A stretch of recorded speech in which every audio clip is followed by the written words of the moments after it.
What is going on, guys? Welcome back to my channel, and today we're going to be discussing Max Gawn replacements.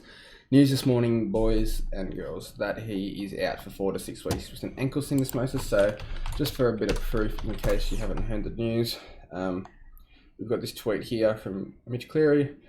Melbourne skipper Max Gawn is looking at a period of time on the sidelines with a syndesmosis injury, typically 4 to 8 weeks, and then Ed and Woolley, these guys have got the tick, so I assume they're legitimate sources, 9 Melbourne and 7 Melbourne. So confirmation from Melbourne, Max Gawn has suffered a syndesmosis injury. So that is a bit unfortunate, and for people that have gone, now you think about what to do, and the obvious swap is to Wits, but I think there's like a couple of other options you can do. So this is like, we're going to talk about who the best replacement is for him. Now, if you already have Wits, I think you have to go Tim English because, okay, Wits has a nice run home. Hawthorn, Geelong and West Coast don't have a ruck.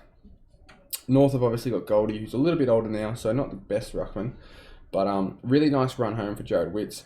Brisbane, apparently they've been the hardest team to score against in the ruck for some odd reason, but Wits has got a really nice run home, so if you don't have Wits, he should be the first priority. Let's get the players up, and we'll sort it by ruck, and we'll go off average. So Gawn is R3 and English is R1 at the moment, so the thing that is invaluable when it comes to either English or Darcy is the fact that English has DPP. Now, I think he is probably an absolute must-have, and I'll probably do butters to him eventually. For now, I'm not going to, but just that value of being able to swing him forward is just huge. Just in case you get a forward get injured, or if Teakle starts to play and you can constantly swing him back and forth. That would be massive, and I think that's a big benefit in whether you bring in Stranatica or Teakle, and that's why I probably will bring in Teakle. So that's one thing I would say is whoever you're training, because obviously we're all downgrading Hayes, or probably most of us are going to downgrade Hayes. Even though Teakle hasn't played, it is better to have Teakle, because then if we get English, we can swing forward and ruck and shit like that. But yeah, so that's pretty much it. Looking at English's next few weeks, so Giants, I don't know how he goes against the Giants. I don't know how he goes against Brisbane. Hawthorn, he should go quite large.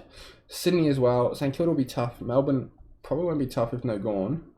And then a nice run home with Hawthorn as the last game. We should go massive because they don't have a ruckman. I mean, they got Ned Reeves, but he's not the greatest. But yeah, so let's just discuss the trade-ins at the moment. I just wanted to come on here and just discuss Gawn, and it's definitely a must trade, no doubt about it, guys, and it does hurt. That being said, anyone with Darcy probably shouldn't be cheering or happy about this, because look, he could get injured any second. That wouldn't surprise me, so definitely one to worry about, and definitely need some ruck cover for him because he's so injury prone. But so people are trading out Morris Rioli. I'm not really sure why. I mean, I guess if you need that 80k, it's probably alright. Petracca is probably not. Look, if I didn't have Tom Mitchell, I might trade Petracca. At the end of the day, he still is averaging 107, which is definitely enough for now. But yeah, probably wouldn't go early on Petracca. I think he had a big second half after the bye last year. Let's just have a quick look. Let me move my camera. So I'm always moving this thing. Let's have a look. So we've got the buy here, 94, 123, 173, 125, 92, 148, 111, 126. See, that's very, very good after the buy. And if he does that this year, I'd be more than happy. So we'll wait and see with him, but hopefully he comes back into some form. I think Melbourne have to get better. 3 losses in a row.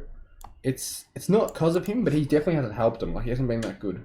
I don't think he's turned up for a few weeks now, so yeah, a bit frustrating. But I mean, it is what it is. We just got to hold him, I think. Obviously, a lot of people got to get him quite cheap, which is kind of frustrating. But you know what? We can't do anything about it. We just got to hope he comes good. Now, this is something I want to discuss, and this is something I want to sort of get some advice about, because I've got 203k in the bank. I only want to use one more trade. So upgrade one more player, probably a fake primo. Is it Petracca? Is it Butters? Is it potentially Himmelberg? I don't think it's going to be Himmelberg. I don't think it'll be Will Brodie either. So that's what I'm sort of tossing up. Like, who should I upgrade? I think the plan is to save it for finals and just be, cautious with it, and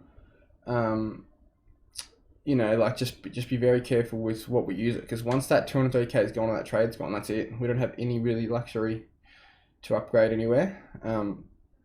But that being said, like if Petracca does go shit next week or Butters goes shit this week, it's very tempting just to go Butters to English, or Petracca to Callum Mills or something, So it probably will be Butters that goes, because I think the English factor is just too big to ignore, and it's not so much that Butters is not going to be performing, it's more that English is going to be scoring too much to not have him. But yeah, it's an interesting one. It's very interesting. And just having him as that option to go ruck, like I said, if Darcy does go down, is just super valuable. But yeah, hope everyone that had Gawn isn't too in shambles, because he is a lot of money and you should be able to do a little bit with it if you're not straight swapping.